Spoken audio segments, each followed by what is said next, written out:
Yeah. Hello and welcome back to You and I for the Kenai.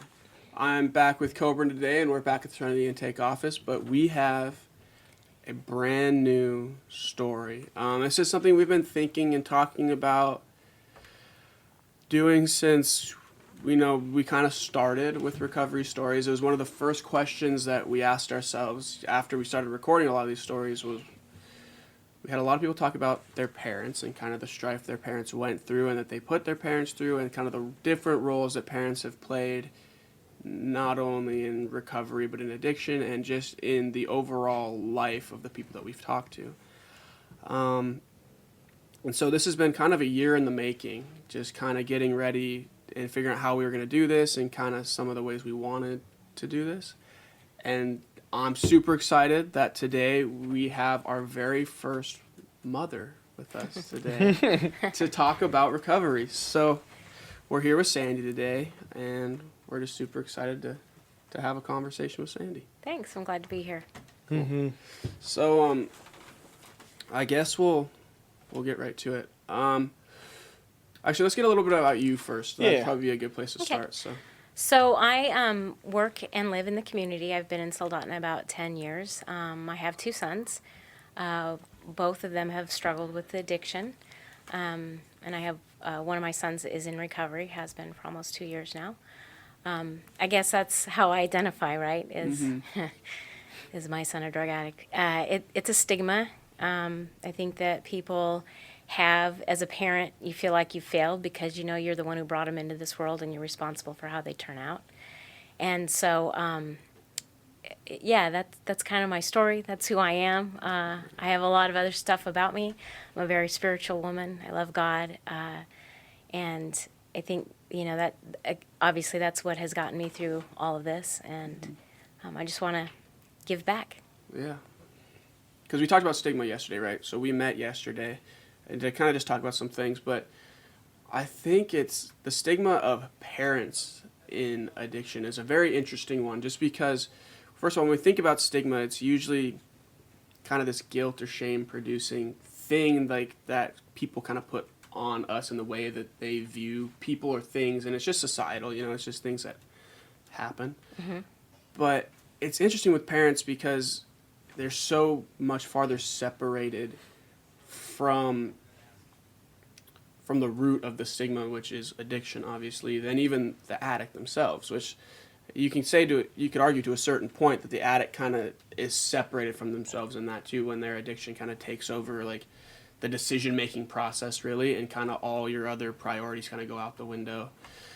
But for a parent, it's even more distant because you're not literally the one making the choices and decisions.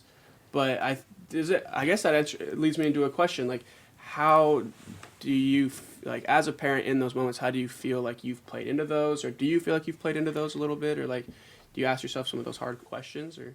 Well, obviously, so I lead a group. I do once or twice a year a group called Hurting Moms, and it's a curriculum of 10 weeks where really we deal with the shame and guilt of what we've done, not what our child has done, when you have a child that is in addiction. And you said something that really made me think that as a parent, we've known that child since they were a baby. And so when we see them in their addiction, like you said, they're separate from their addiction. They don't even see themselves as changed. And as the parent, you're looking at that child like that is your child. What happened?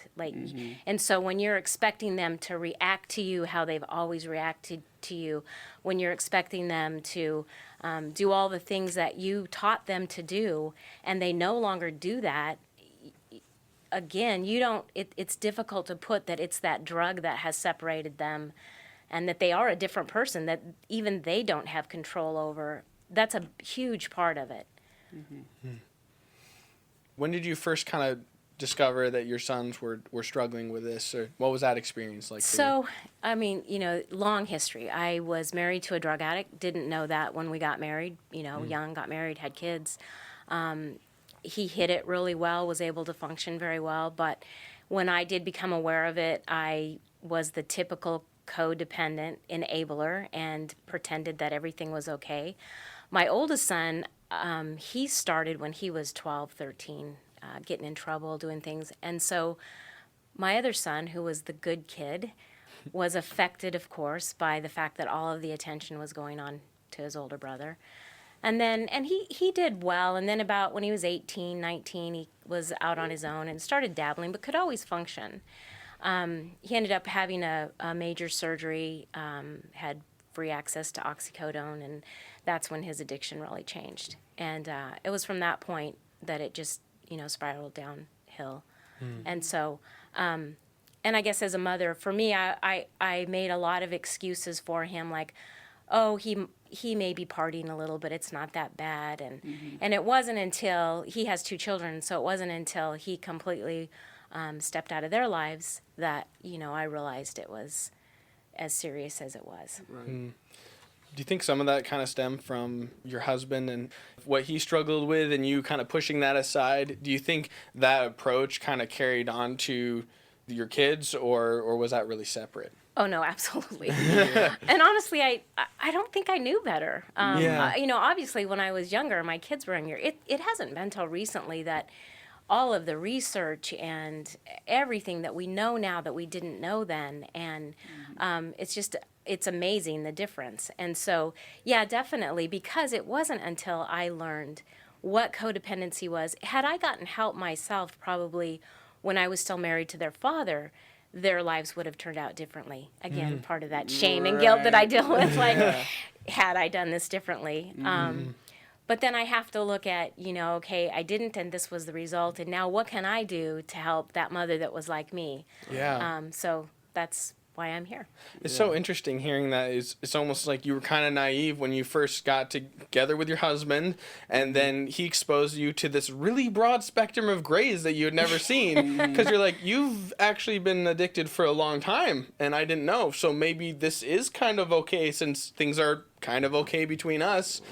So maybe that kind of changed your perspective, and when your kids started getting into it, it's like, well, I mean, it kind of worked out for us. Like, I have a pretty good life, and so does my husband. So maybe they'll just kind of figure it out. But then they didn't. There a really little figure bit it of that, like, I guess, like, kind of what Koebryn's saying, like, okay, I made it work here. Like, just as, like, a person, you know what I mean? Like, I made it work here. Like, I can make it work over here, too. Like, I can kind of figure this out, or, like, he's going to figure this out. I don't know if that was it, because we split up when the kids, my youngest was about 12, and so the oldest was already, had been done a couple of jail stints, and he was pretty messed up, and my youngest, so there was a big gap in time when I wasn't with his dad, and I just don't think I ever thought it would be him.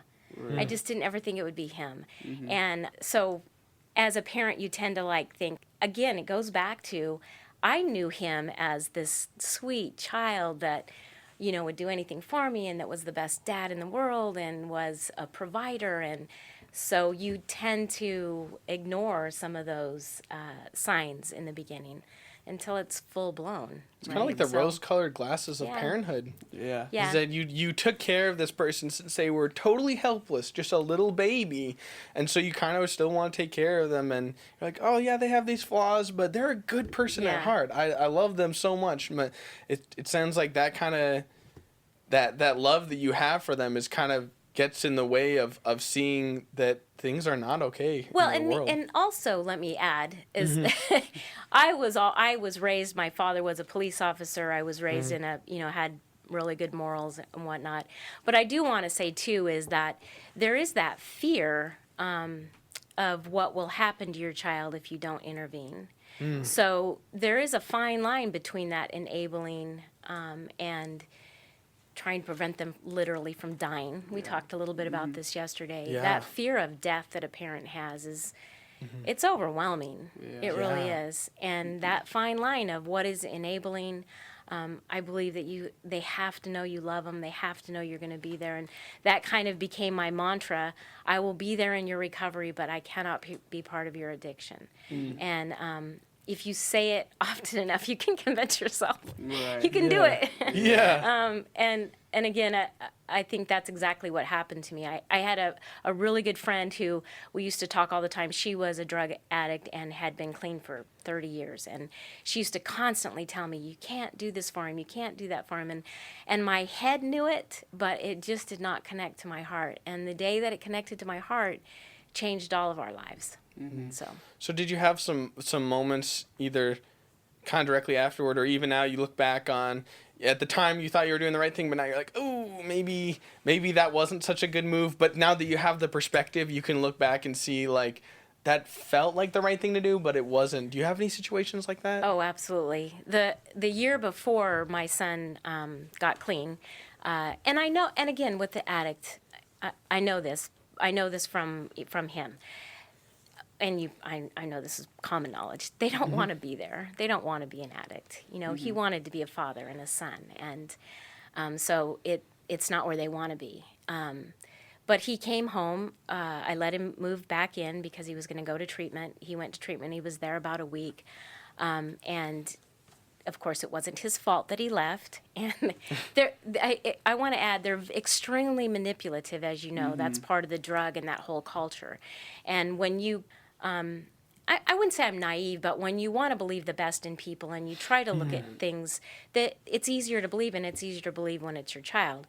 So anyway, he did come home, and it took about, I knew he was using again, and I went through that same thing where I made excuses for him, and I thought, well, maybe tomorrow, and he had all kinds of reasons why, and so he stayed for about 4 months, and I was at a point, literally almost lost my marriage over it because I was still defending him. And I do believe God intervened and took him out of the home, and he was back on the streets for another year before he came back this last time. So, yeah, I definitely regret that. I wish maybe I could have saved a whole year had I put my foot down, prior to that year, but Yeah, but I mean that's a lot of responsibility to take on yourself, but how do you, that kind of leads into the complexity of what, you feeling like almost like you have a role in his recovery, which you do, but at the same time, like we just got done talking with Nathan, and he was telling us that, unless someone truly decides that they're ready to be done with it, they're not going to be done with it. Absolutely. Until they totally are like, you know what, I've had enough. I've lived this life enough. So, maybe even if you had put your foot down a year, I mean, that would have put you in the position of more supportive instead of, enabling. But then again, who knows what his decision was going to be. Yeah, exactly. Who does know, right? I don't know. Maybe had I not let him come back, he wouldn't have lived long enough to have made the decision himself. I don't question those things because I believe those are totally in God's hands. And and the night that when he asked to come home and I told him no, and I knew that night I knew something had happened. I knew in my spirit that something had happened, and indeed it had. And 3 months later, he did come back, and he called me and said, I'm ready. I had completely quit trying to make contact with him, and he was ready. And his story is pretty amazing because he went to detox for 4 days and left the state and went to work and has never used drugs again. I feel like he was delivered. I mean, he believes it. He believes that a miracle happened in his life, and he was able to just stop. And he's back. He's got a really good job. He's got 2 beautiful kids that he has back in his life, and so he's part of the family again. It's like it never happened. Yeah. And that's the thing. That's the problem, I think.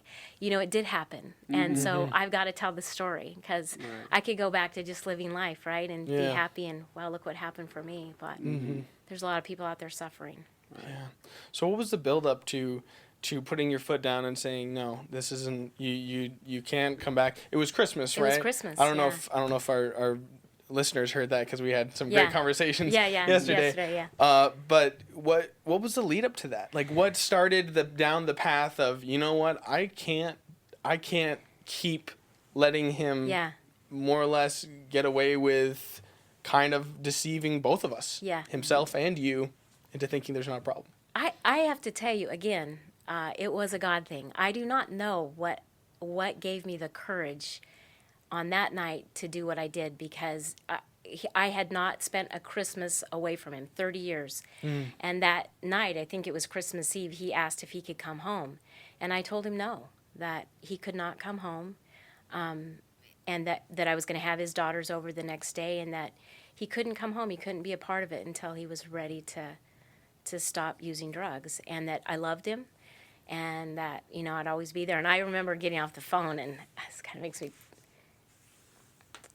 it's probably the hardest thing I've ever had to do. But I knew for some reason I had the most peace I've ever had in my life about that decision. I knew that that was the right decision. And I didn't see the fruits of that for 3 months later. So for 3 months, I wondered where my child was. I wondered if he'd gone out and overdosed that night, or if he had gone down a path I would never see him again. But I still knew in my heart that I had done the right thing. Mm-hmm. Is that what kept you? I mean, I'm sure those 3 months were extremely painful. It was weird. It was really weird. I had a peace. I had such a peace those 3 months. I knew that night, that was the beginning of the change. For some reason, I had a peace. And again, I used to always text him and ask where he was and make sure he was okay. And I quit texting him. I quit trying to contact him.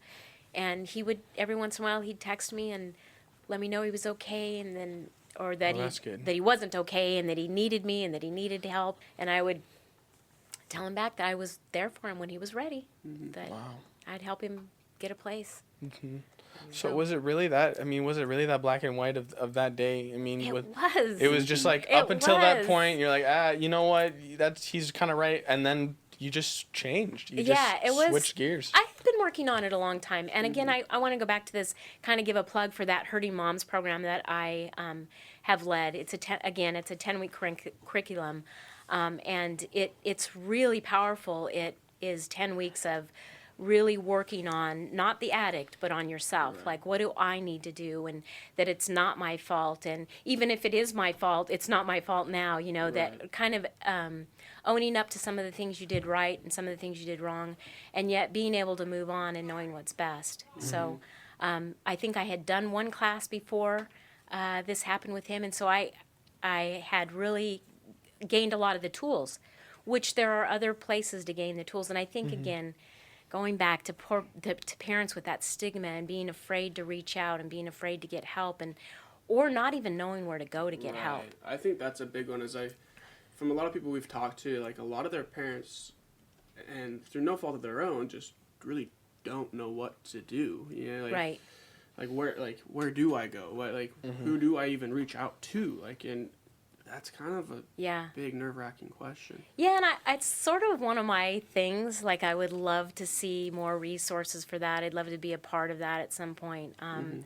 So there's secular help and there's Christian help. I'm sure there's a lot of programs out there. For me, this was the one that really worked for me, and I've had several women that have gone through it and have had the same experience. That, So you adopted this program from somewhere else? It's called Hurting Moms, and it's an actual national, I think international organization. Okay. They have online support groups, and they have people who lead groups, which, again, like I say, I do usually one a year. I think I have some pamphlets when I get ready to do it, I put some pamphlets out at Serenity, and I know Dale is very aware of the program, and he's so. I think part of the reason that you're not seeing as many parents go that route is because that's not the initial reaction. Or I'm even surprised it was your reaction at all, honestly. Because if you have a child who's in addiction, you would think that the natural reaction would be like, this person needs help. My child needs help. Not, I need help.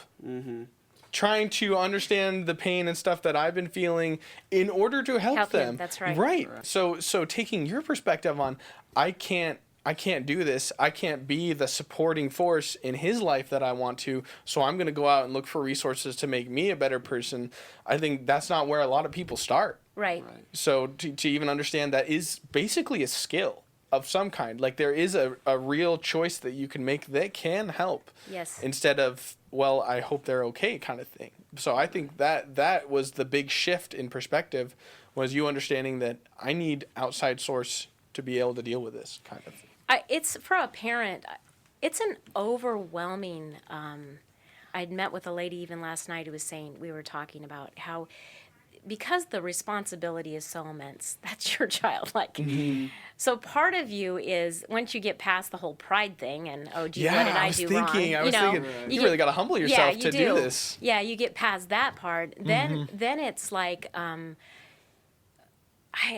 it's like living with the death of a child that hasn't died. And I've not lost a child. My parents have, so I know what that grief is like. But that, to live with that, not knowing. If your child has an illness or a disease, you go to a doctor and they can get treatment, and if they're not going to get better, you know that. And I'm not saying that that's any easier, but you know that, you go through that process. When you have a child in addiction, you don't know what tomorrow's going to be. You don't know whether they're going to get treated. You don't know if they're going to die. And to wake up every day with that on your mind, and you do, it completely takes over what your thoughts are and how you function and how you treat people. And so I know for me, I had to come to a point where I've got to go on living. I have other people that depend on me. For me, it was my grandchildren.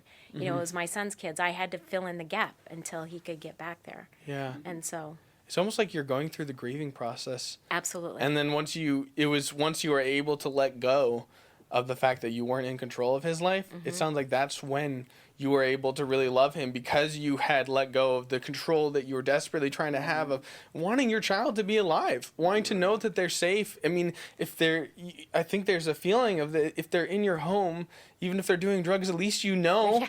At least you can break down the door and give them, the naloxone or something or Narcan if they're, dying, but you don't know. So it's so strange to hear that it's almost like an active grieving process of someone who is still alive, but that a part of them kind of has died to you in order to distance yourself enough to help them. I feel like there's almost like it's like security. You know what I mean? Like you talk to parents, obviously, like we're not parents, but I have two of them. And so, like, you always say, like, it's a sense of security. You know what I mean? Like, you want security. You want to be secure in the fact that you know that your kids are okay. You know what I mean? Yeah. And that they're gonna be okay. You know? And I feel like coming to terms with the fact that, like you said, like the grieving process starts when you're like, my kid might not be okay. Mm-hmm. You know what I mean? And like the long term, like not even like today or tomorrow, but like they very well like might not be okay. Like, what's that kind of process feel like? You know what I mean? Like when you're kind of like coming through to like, well, they actually really might not be okay. You know what I mean? Like you said, like, and I think, again, for me, it was a long process because for the longest time, my son functioned. He had a job. He was doing it. I mean, I knew he wasn't quite right. There was things about him that I wished were different, and it wasn't until he, literally lost his job and didn't work, and which is not him. He's worked since he was 13 years old, and so to see him living that life, it gets worse and worse. Again, I want to say it goes back to that. Really, it's life and death. It goes back to where you're not even worried about him getting, not that you are, you want them well. You're not so worried about them getting well as you are them just staying alive. And again, I think it goes back, you were asking about what happened that one night. Well, I think what happened for me is something I've known in my head, but I had this realization that I knew that God loved him more than I did. And that, I had to let go. Like it's one of that, I had no control anymore, not even any influence anymore. And that something outside of me was going to have to change him. It wasn't going to be me. And that, again, back to that, I needed to take care of myself and and allow God to take care of me and to give me that peace and that calm. So. And this is so interesting hearing from your perspective, because we have heard people who've been in addiction who later on, once they're in recovery, have realized how much pain their parents were in. Oh, sure. And have kind of understood that this wasn't just self-destructive, it's just destructive. Yes. Like the self part is in your head. Yeah. Because you don't see what's happening everywhere else, because you're just in your head. You're just selfish, basically, because that's once it, takes over the disease. Right, sure, right. Absolutely. But understanding that there's people who really love people in addiction who also need some support, and that support could even help the person in addiction. Absolutely. So it's more of a comprehensive, like, understanding how this process works, if we could understand it even as a community of how this is affecting more people than just the people who are struggling, but that it's having these ripples. And if we can support those people who are experiencing the ripples, then kind of narrow down on the person who's really struggling. So it's definitely a different perspective of going kind of from the outside in rather than starting with the person who's really struggling.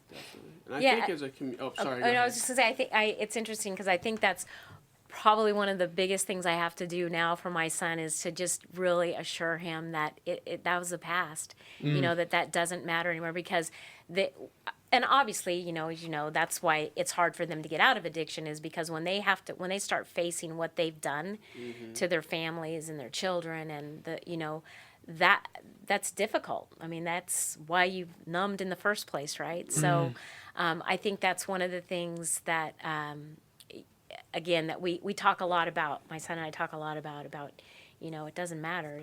None of that matters anymore. You know? So going forward. I think that's the perspective you have to really help those people, because I think you can go the other way and let go of someone and grieve them as if they're lost, and then no longer acknowledge them as alive. Right. And I think that is really destructive, because maybe that person will come out of it because they realize, wait a minute, this isn't okay. But unless you have that return acceptance of that was the past and you are okay now, they're just going to have to carry that burden. Like, that's another piece of baggage kind of that they're going to have to work through, is that someone basically gave up on them. And you don't want to give up. You want to let go. Yeah, you don't want to give up. Yeah. Exactly. And that's kind of a fine line. Yeah. Because once you go through the grieving process, you have to still love them, even though you've been through so much pain, and you kind of acknowledge that maybe they're not coming back. Yeah. But then still loving them, especially after they have come back, and rebuilding that trust. What was that like? Rebuilding the trust. Is there like a certain level of excitement, like when they get through and like a new hope, you know what I mean? You're like, but then kind of in the background, you're maybe like, this could go wrong. Apprehension as well. Yeah, so the first few months you're like, where are you going? When are you going to be home? What are you doing? And it's like,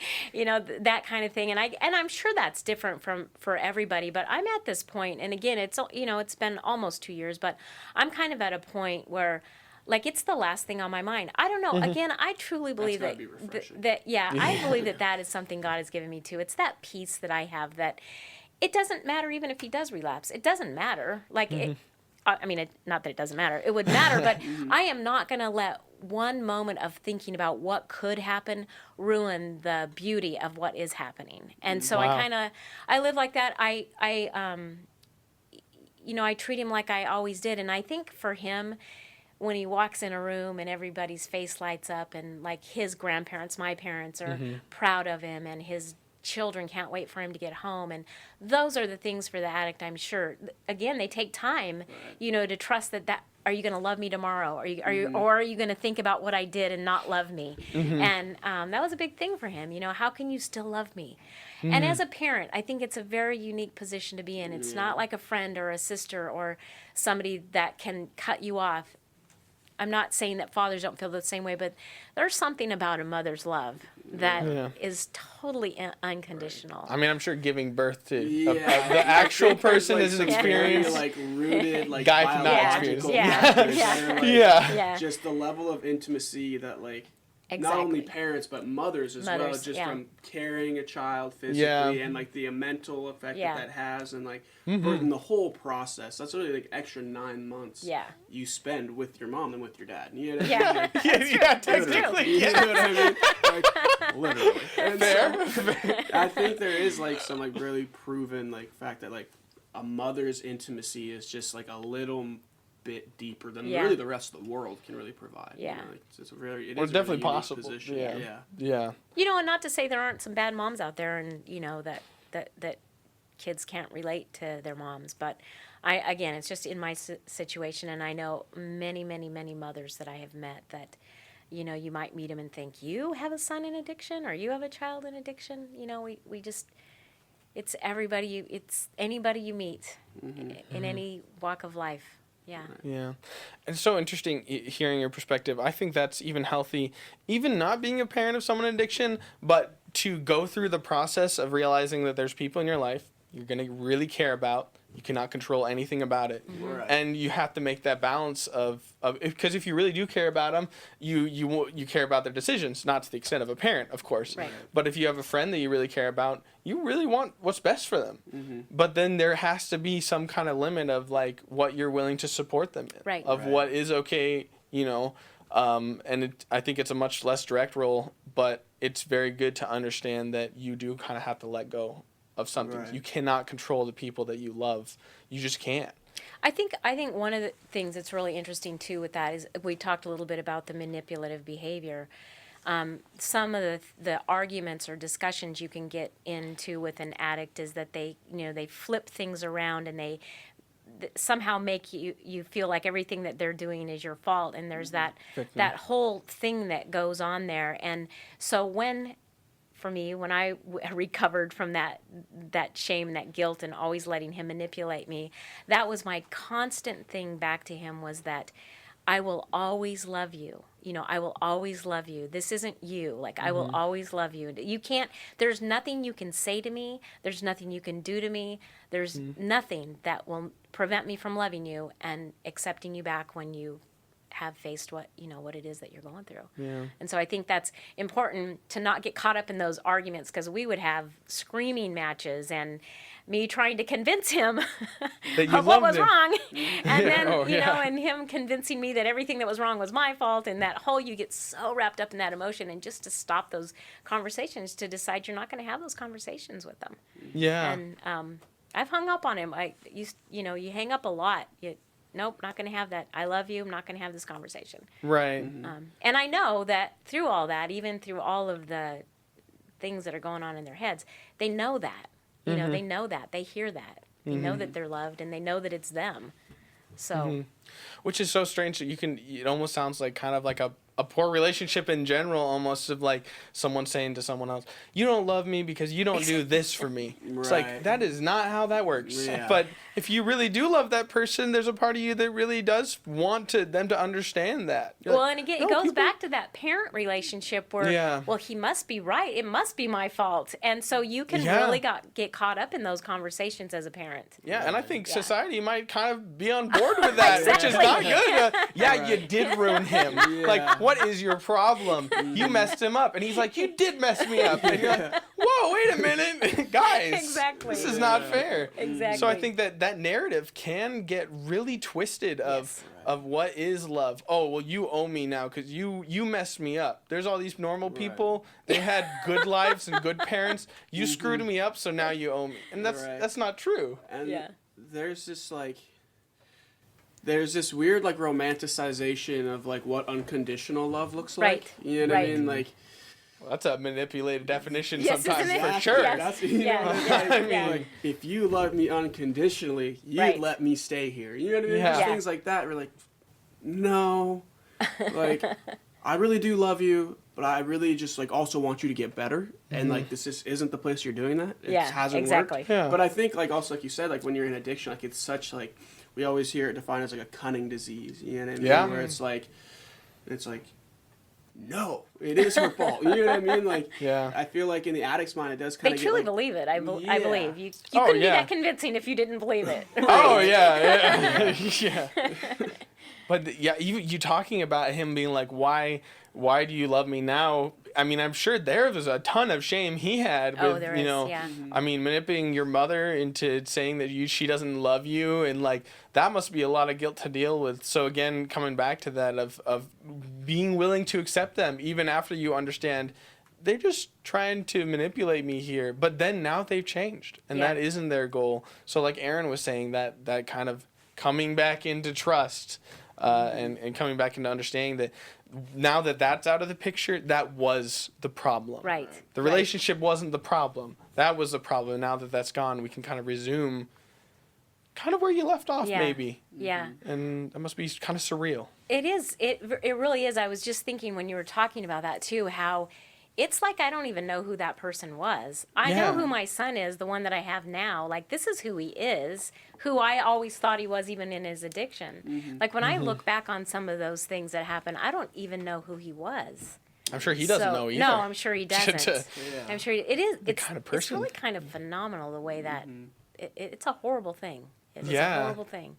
Yeah. Yeah. It's really, it's like, it's this interesting, like, flux of things, you know what I mean? Where you kind of see, like, you start, like you said, like, with this child, right? And you kind of see him this way, and you, like, this is who he is. And then it kind of, like, fades. You're like, okay, he's kind of, he's falling away from who he is, and, like, at least in your eyes, you know what I mean? Like, from a parent's eyes, like, okay, he's fading away from who he is. My son wouldn't. And you kind of, it's like this, takes on this weird form Yeah, of, it like, does. of like justifications and things like that, and you're like, okay, this isn't who he is. This isn't him. This isn't him. This isn't him. And you're like, wow, this really isn't him. You know what I mean? Like, boom. Yeah. And then like you kind of hit like that point, and then like, you get into recovery and things start kind of coming up. And you're like, okay, like this is who he is. You kind of come back to the same point, where it's like that, like, and now like as time starts to fade, so does that negative image of him as well. You know what I mean? Like, and it's kind of like. I've always told him that too, that because I can remember when he was first, in the beginning, and he would struggle with things, and he would struggle with how people saw him, or how, how you have to prove yourself. That whole getting that trust back, and I would tell him it's just time. Someday soon you're going to have more time on this side than you did on that side. So you think about it, the every day is a day away from that. You're farther and farther and farther away from that. You're going to be able to look in the rearview mirror, and you're not even going to be able to see it someday. You're going to, but again, it goes back to what do we do with that? Like when things happen to us, what do we do with them? We need to help other people. Yeah.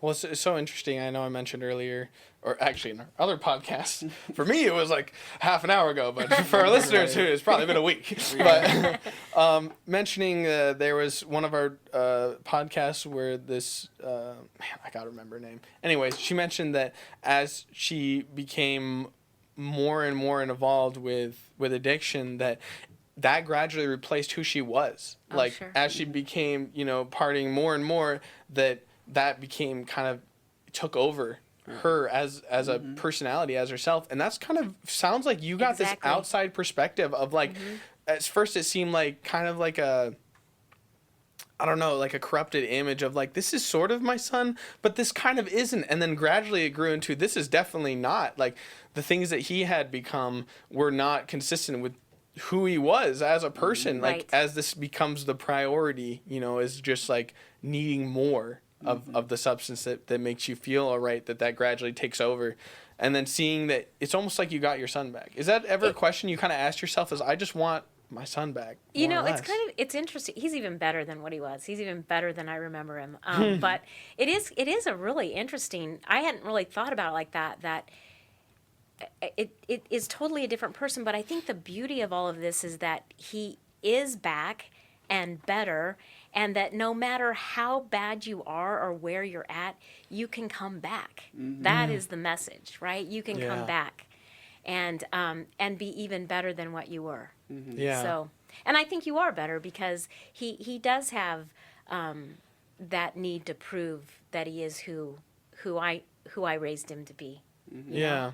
So. Yeah. I think like the message for parents in that too is like because it is so possible to come back. You know what I mean? Oh, It's yes, like, it is. Whatever your faith is, like just keep it. You Yes. know what I mean? Like even if it's you're at that point, like you said, where you're like you don't know. There is a lot of sense of insecurity about like, are they gonna be okay? You know what I mean? Like, yeah, you got to draw your fine lines. You got to put your feet down sometimes. You kind of got to do these things that are necessary that you don't always want to do.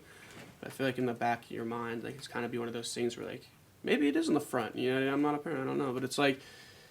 You got to keep a little bit of faith here. You know, at least a little bit. So, because I feel like you said, like, flirting that boundary of, like, making solid boundaries and letting them feel like they've given up on you is a fine line. It is a fine line. Let go of the control, not of the person. Exactly. I think that as a parent, you have control over your child's life from when they're very young. So, you have to, I'm sure I'll go through that process eventually someday when I have kids of my own, of gradually letting go of them as I have less and less control and they start making independent decisions. But then if they start making bad decisions, I think the natural, the kind of knee-jerk reaction of a parent is to take back control, yeah. because that's what you did in the past. You know, if they're running in the street, they don't get to go running anymore near the street because, you know, you have to. Right. So the natural reaction of the parent is, I need to take more control, therefore I can keep them from making the bad decisions because I know better.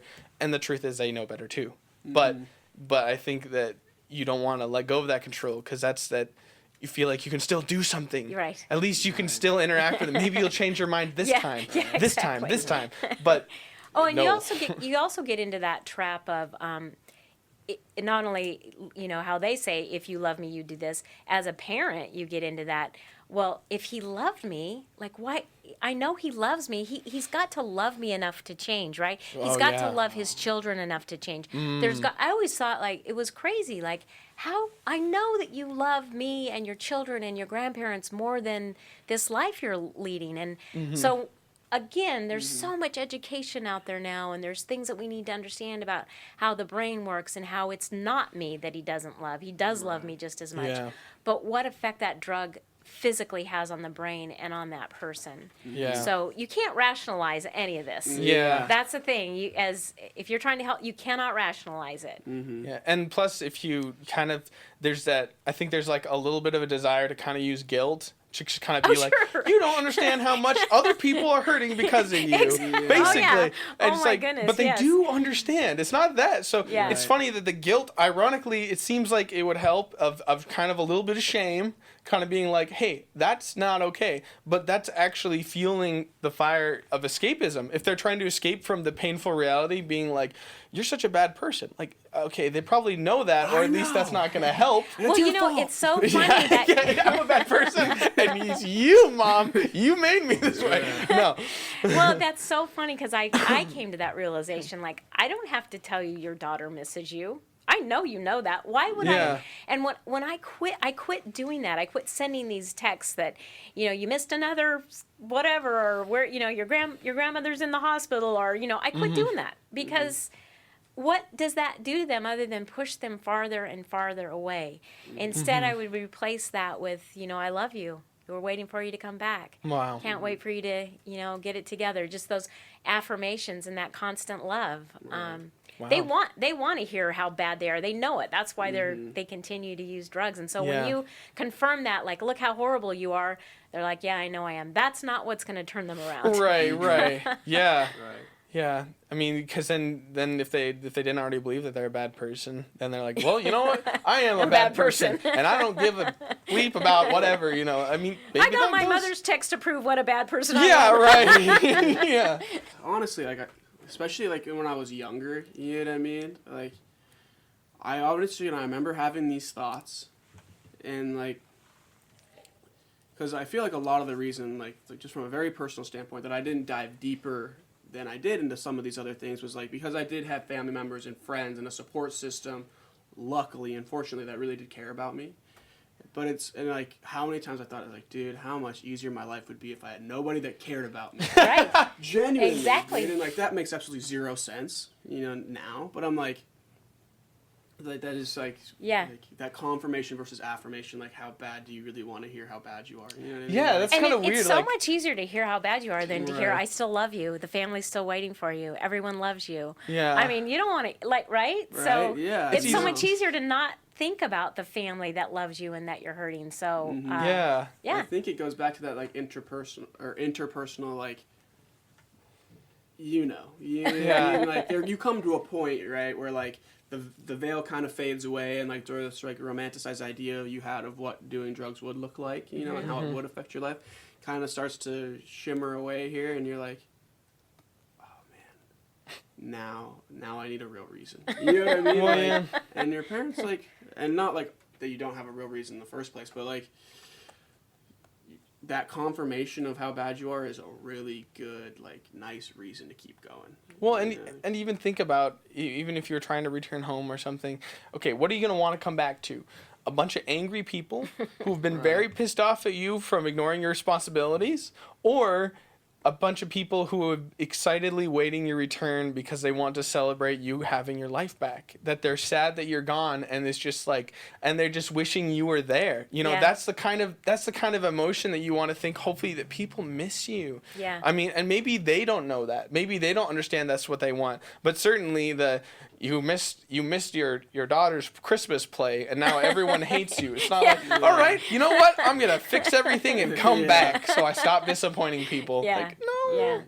that's just not gonna drive. You know, that support that you had. I think that's definitely the right approach. I think that's a good point for like even just people in the community, you know, that kind of see some people that are struggling or things that are going on, our parents or anybody, is that like this disease is like so hard to rationalize. You know what I mean? And like honestly, fairly impossible, because I think it's really hard for a lot of people just in like the society, not like society, but the culture that we live in, to really wrap like their minds around the fact that like something can control us in this way. You know what I mean? Right. Like on your priorities and like things like that. You know, you hear like the old Nancy Reagan, like, well, just say no. You know what I mean? And like, or like, oh, like you don't love your kids more than you love this. And like, that's just such an out of bounds question, because it's like, it's so important to understand that like these substances can absolutely control your entire decision-making process from a very like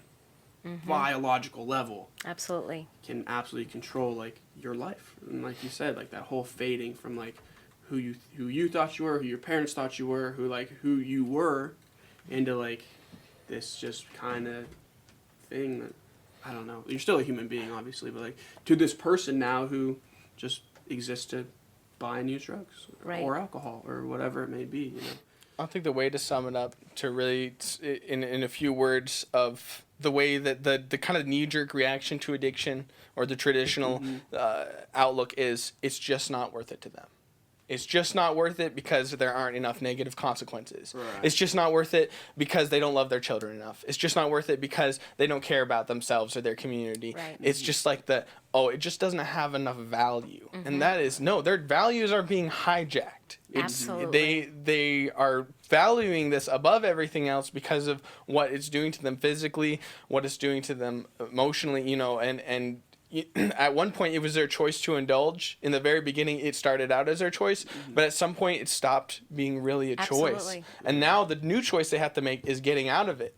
But the default is going to be that going back to what brings the comfort. It's not like, oh, it's because there's no death penalty for drugs. That's what's stopping it. It's that if people are losing their arms, or, you know, like, oh, and stealing, there's a lot of stealing in whatever, like India or something, because they cut off your hand if you steal. It's like, it is not that situation. No. It is not that kind of, oh, the consequences just aren't bad enough. Like, that is not what's going to get people to change, is making a rock bottom for them, because we have heard many people who have been through rock bottoms and say this is exactly what they say when they get done telling you, and you would think I would have stopped then. I've heard that phrase a million times, and you would think that would be enough pain, but it's not, because it's not about the pain. And I think that is like the misconception, if you were to, in a nutshell, is that they're just not hurting enough. And no, there's plenty of pain that's going on. Actually, that's what they're running away from. Right. Part of it. So adding more is just gonna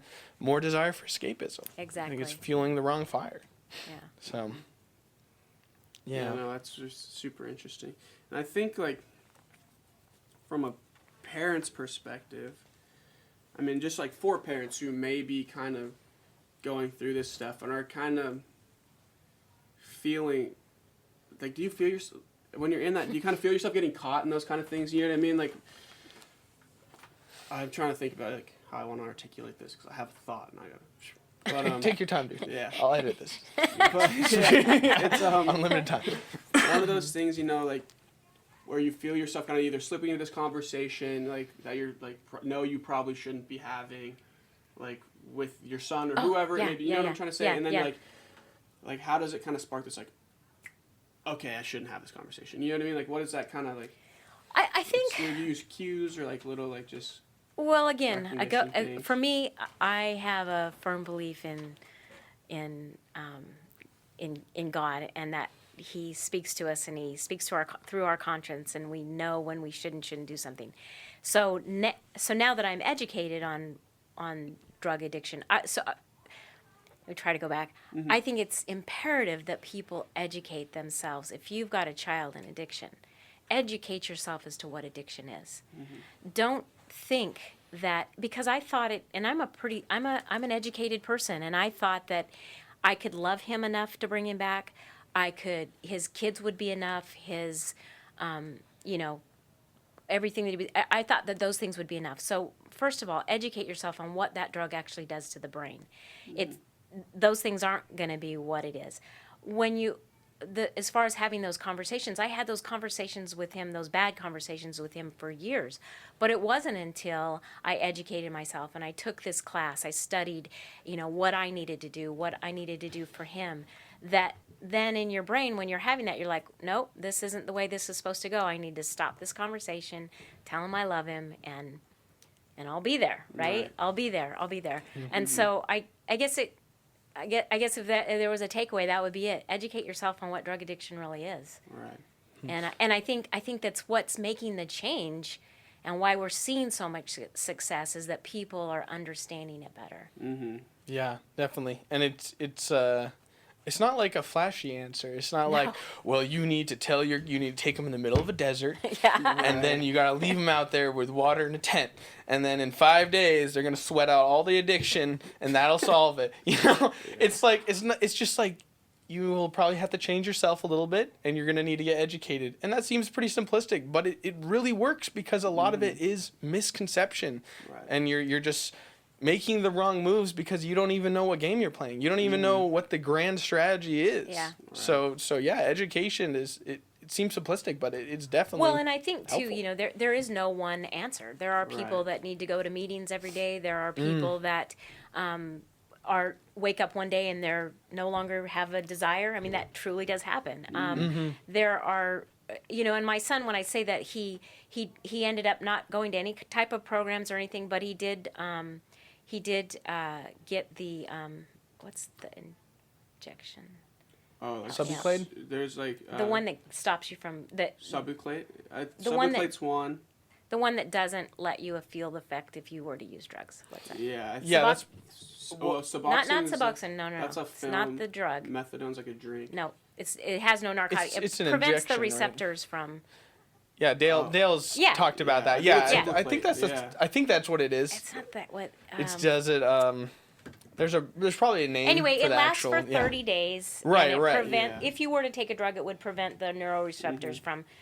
Anyway, he took that for 2 months, just feeling like, because he said it helped his cravings. He didn't, but he didn't. He again, I guess what my point is that everybody is different.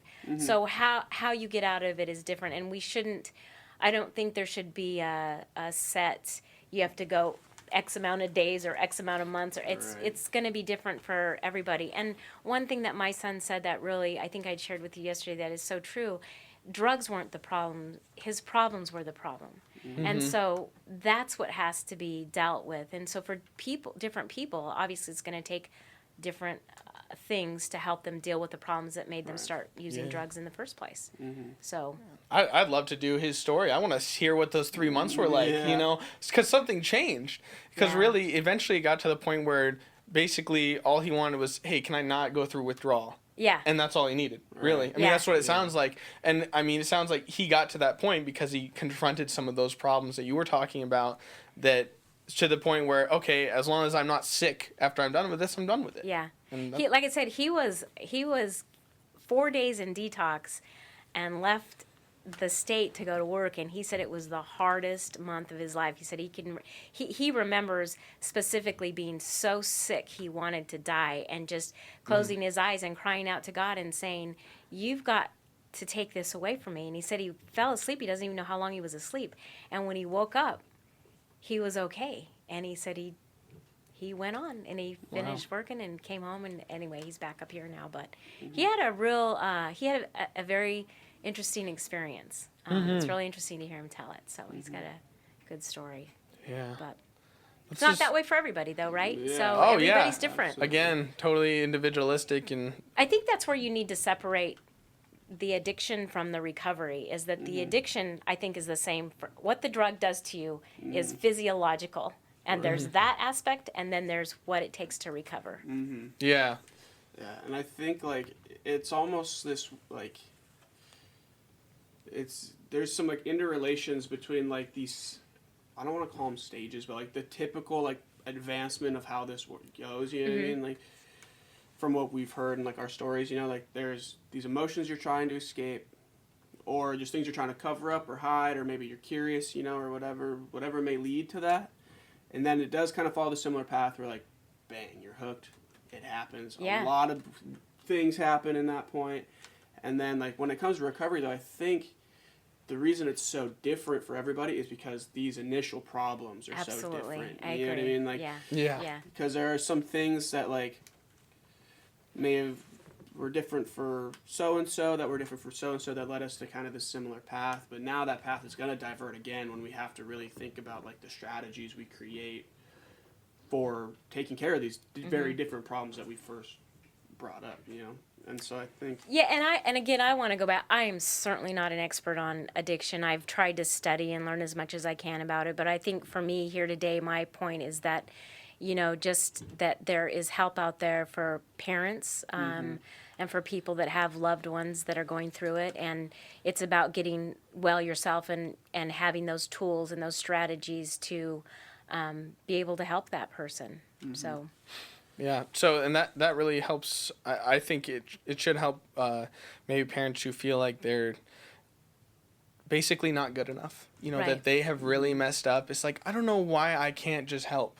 You know, it is the reason is because it's basically a skill. Right. It's basically something that you can learn and apply. It isn't an inherent something as a parent. No one just comes equipped with, oh, my child's in addiction. Well, a good thing I know exactly what to do in the parenting handbook. No. It's actually a very unnatural reaction, you know, to help them. It's a very unnatural reaction to have to say no and to, you know, to have boundaries. So definitely. So it's good to have support from an outside source, because even if you did know what the right thing to do, it would get really confusing really fast. Right. Because, you know, you're just like, well, what if it's different this time because everyone thinks that they're the outlier, you know, that things are going to be different for them. And like, you know, you grow up, you're like 14 or something. I can do a long distance relationship. That's fine. It's going to work out great. Yeah. Okay. Good luck with that. You know, because it's just the kind of thing you think that you're the exception to the rule. Right. So to hear someone tell you no, and here's some steps that will help you to deal with that. I think that's gets you out of your own head. Right. And start realizing what the priorities are. So what are some of the resources for parents in our community that really don't know what to do or don't really know where to go to get educated on some of these things, or just kind of some initial steps parents can take that may be kind of dealing with this stuff? You know what? I don't know. I don't know what they are. I know for me, I happened to stumble across this program that I was able to, you know, that I've been able to share with a few people. I would love to see it get bigger. You know, I'd love to be able to be in a position, and maybe from this or other things that might be one thing. I know. I honestly, I'm not sure. I don't know. You guys know that, right? Yeah. I mean, what are the resources? I have to ask myself that question myself. I happened to find one that worked for me, and it was out of kind of a really weird thing that happened that I happened to find it. And again, I want to continue doing it, but I don't know where the other resources are for parents. Right. I imagine through here, like when you're doing group, I know that they bring family in, I guess, but I don't know. Yeah. And maybe that's something that needs to be talked about more. You know what I mean? agree. And maybe this is like a big first step in that, because maybe there aren't, realistically, I mean, not really that we know of, there's a ton of resources for parents. You know what I mean? I know. And like Koebryn said, you know, to take care of the ripple first versus the thing that's making the splash. You know what I mean? Because I think when you can kind of get to parents and people who have as much real influence as someone can with someone in addiction, you know, whether that's parents or any loved one or any valued peer, we need to have more. And I think, like, there's Al-Anon Yeah, I know that is one of them. Al-Anon meetings, and I don't know if they have I don't know if they have one or not here. Yeah.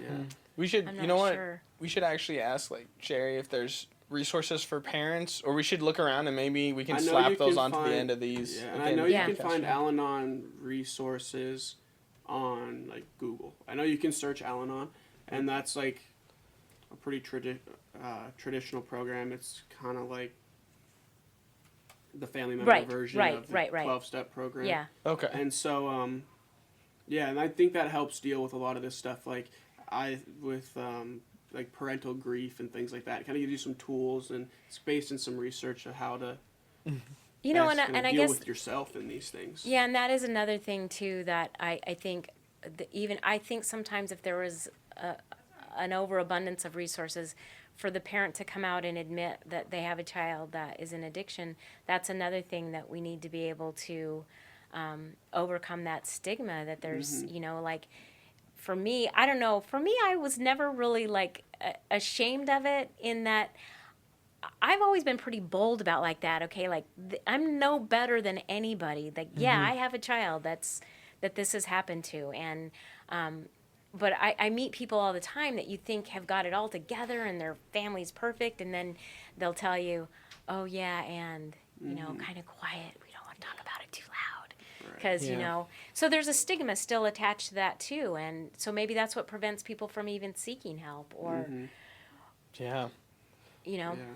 And then maybe that this is just like an off the whim kind of thought, and like maybe that's why there aren't as many resources. You know what I mean? Because it's not as pronounced of a problem, and we're just getting into addressing in like the last 5 years maybe the stigma of addiction. Right. And it's spurred a lot. Like with the opioid epidemic, has spurred a lot of this research. Right. That we're talking about, and like have been very involved in the educational process for society and the world, really. But maybe like that's the next step. You know what I mean? Is I think it is. I think it needs to be, because I mean, and I've had my son tell me he doesn't know that he could have made it back without me, without that support and that love and that knowing that he would be accepted back. Parents play such a key role, I think, in not for everyone, but you know, for a lot of that. That's your foundation, right? Is your parents, and that you know. Right. I think it's a very key role in recovery. Yeah. Knowing that he didn't burn all of his bridges. Right. That you weren't about to let him Right. cross the bridge just for anything. Right. But it was still there if Yeah. he wanted to kind of change. And that, you know, that kind of goes back to when I was talking about when the first time he went into recovery, right? Because we want it so badly that we can kind of have blinders on. So I think those are other tools that are really important for a parent, is that to know that when they come back, it may not be this time. It may not be the next time. It may not be the next time. But, and so to know when, you know, those red flags, to pay attention to those red flags. And again, there's a lot of tools and I think teaching and education that needs to happen for family members. Yeah. I think the main idea, if we were really to distill it into kind of a really minor actionable plan for maybe parents who are listening to this, is basically that you want to support your child in knowing that if they change what their actions that they're doing, that they will be welcome back, and that you're totally willing to support them getting resources, support them getting Exactly. support even. Exactly. But that you're not, beyond that, it's basically nothing. Right. That you want to always kind of be pointing them in that direction. And then loving them, telling Yeah. them that you love them, telling them that you care about them, that you wish they were back, that you miss them even. I mean, just that's the kind of message that is really going to be successful. Yes, exactly.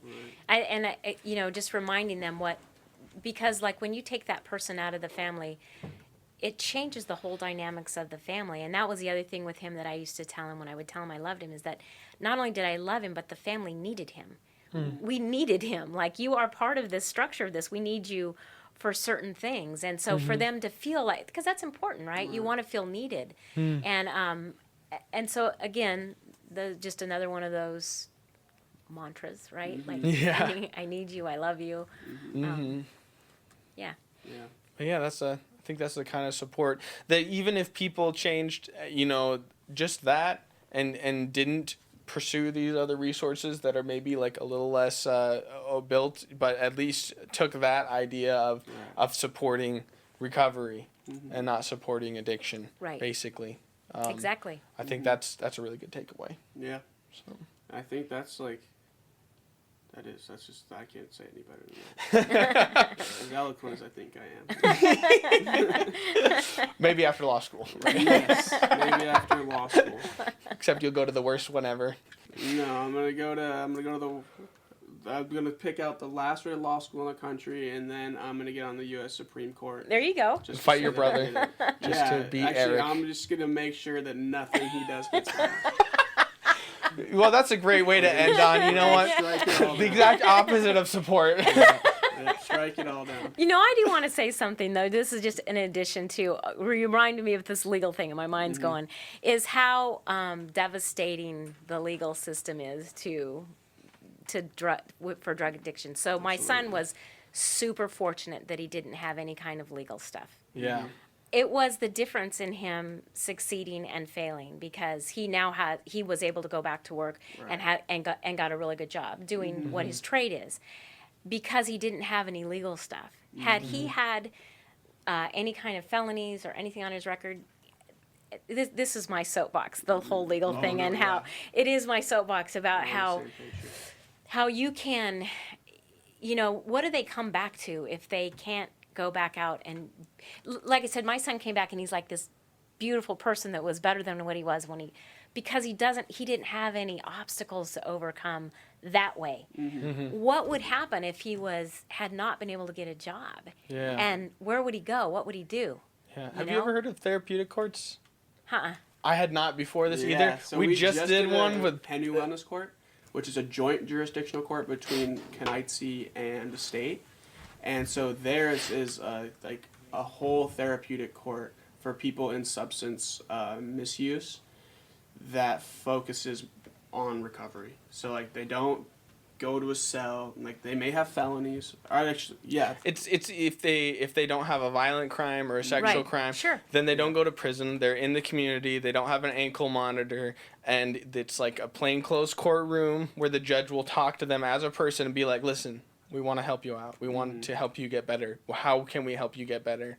And so there is actually, it was so awesome hearing about this because I had never heard about this either. So it's really exciting to hear that not only is there the joint with the Kenai Indian tribe, but there's also other therapeutic courts that maybe people don't understand that that's even an option, that if you get a felony that you could basically go into a rehabilitative court where these people are meeting like maybe weekly talking about. I think Henu does meet weekly. weekly. They meet weekly and talk about that's what we need. strategy. Exactly. I think that's a good thing for parents to know too, because even if you're talking to your kid or like, with them through the court process, like to maybe like whisper in their ear or the lawyers, you're like, you could get into therapeutic court. Like you qualify for this, this, and this, and maybe get educated on, if you're in that circumstance, like the requirements you need to meet for therapeutic court, what exactly that would entail, and kind of give them at least those options if they're ready for that kind of stuff. Yeah. Yeah, I have a friend who is in that position right now, has been clean for 4 or 5 months, but has all these court pending things, all drug related charges. Yeah. So they can't go out and get a job. They can't really get on with life. They can't. And so there you are stuck. Granted, they're recovering and that's all good, but what do you see as that person? I can't even imagine, like, I'm either going to go to jail or I'm not. Like, I can't make any more life decisions, or I can't do anything until this is solved. And the court system, it can go on for months and months and months. Yeah. That, to me, it's a huge issue with recovery. And big barrier. Yeah. Definitely. That's a whole nother podcast. Well, I think that's just reinforcing the idea of you want to make recovery a really appetizing, like something that you really want to come back to, where, wow, my life will be so much better if I do this. Exactly. That this is actually the better option, because you're kind of pre-designing a life that they'd want to live. Yes. Because that's one of the biggest things that helps people in addiction, is designing a life that they think it's worth suffering for. Right. That they think it's worth experiencing in all its gritty pain and awesomeness, but that is worth it. And so the more that you can say, hey, when you choose to come back, everything's actually going to be a lot better, and you're going to have some of these needs met that you're currently trying to meet with things that aren't going to last long term.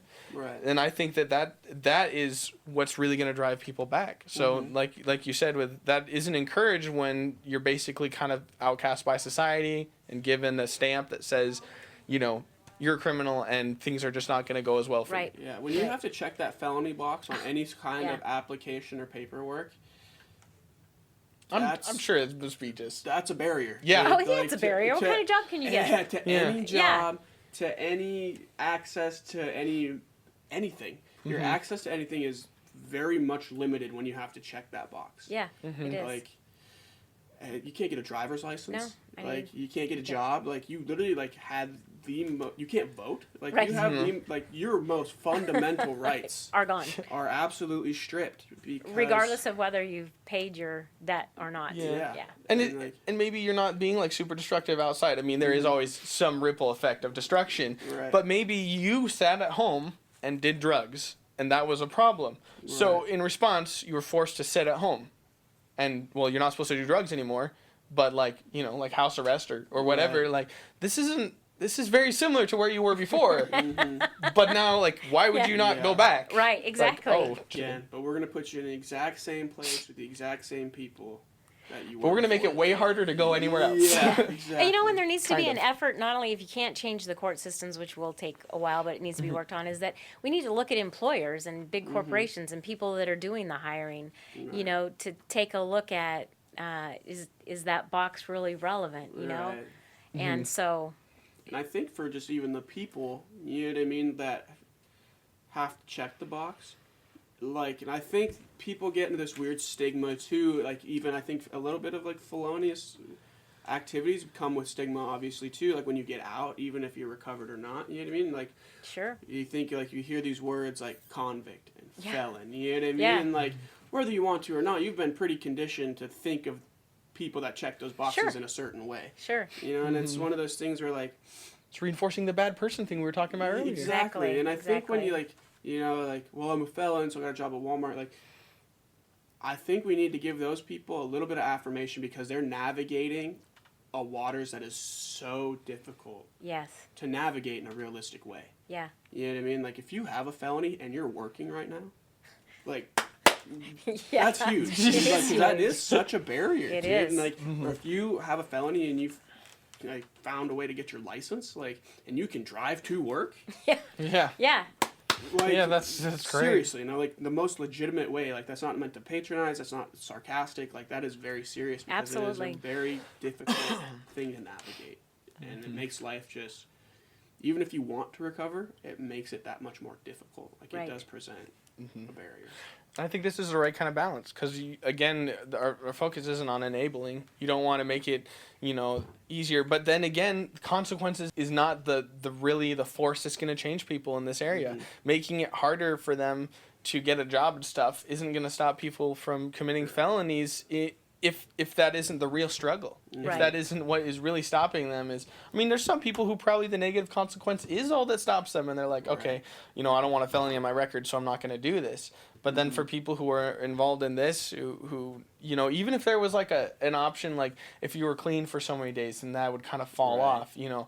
Even if there was kind of a balance so that it wasn't in an enabling sense, but really in a supportive sense that, hey, if you change your life around, this will fade away because we want to welcome you as a new person Right. and not keep you stuck in, keep reminding you of who you were. Keep Right. reminding you of all the bad Right. things you did when you were in the darkest place. Like, you want them to have hope and start striving for better things to make a life more valuable, more worth living. So I think that's definitely. And I think when we hit on, and I think we're seeing a shift at a smaller level because you'll see, like, especially back east in the more progressive states where we're seeing like misdemeanor drug charges, those people who are in jail or prison for those misdemeanor drug charges, especially like with marijuana and stuff, are being released now and pardoned, which is a good first step. It's a huge first step. Yeah. You know, it's like, there's just like some things where jail is not going to help. That's right. And someone who's addicted to heroin and has to be forced to detox in a concrete 9x9, people die in jail. I know. You know That they do. are withdrawing. You know what I Yeah. mean? Like from withdrawals, from very serious withdrawals. You know, so I think we are seeing some progress there, but there are some new and innovative thoughts that are yet to be had and conceived that hopefully are going to be done soon. Yeah. Yeah. I mean, Yeah. who knows? I think it's good to support this. Yeah, even Yeah. just having these conversations, and even like for people that are listening, you know, like having, like, first of all, becoming educated on these things, and then having these conversations with the people in our community, just as a community, is what's really going to kind of spark a lot of this. Right. I feel, Yeah. at least. Well, and I also think too, there's people who, we don't realize how many people are affected by it. It goes back to that guy that's doing the hiring at Walmart. Maybe he's got a child that he thinks, hey, if that was my kid, I'd want him to have a chance, Right. And it's going to take more and more of that. And I think you're seeing more and more of that. People that I don't know anyone personally that hasn't been affected by it. Mm-hmm. I mean, in some way or another, Right. you're affected by it. Mm-hmm. So, Yeah, no problem. Anything else we want to hit on? No, I mean, I think I got everything. I mean, Yeah, I mean, it's just, I feel like feeling lightened today. But yeah, I think for parents that are out there, I think kind of the things we've really hit on today is like really approaching people with balance, having that firm understanding and gaining education and knowledge on kind of what this looks like, and kind of creating a new understanding of what it's going to take and what love really looks like, are the key things, continuing to be firm, consistent, and loving. Like, you're just kind of the recipe for best possible outcome, whatever that may look like. Sandi, thank you so much for being here today. This was awesome. We've had thank you. Thanks for having me. a ton of fun today. So this was You and I for the Kenai.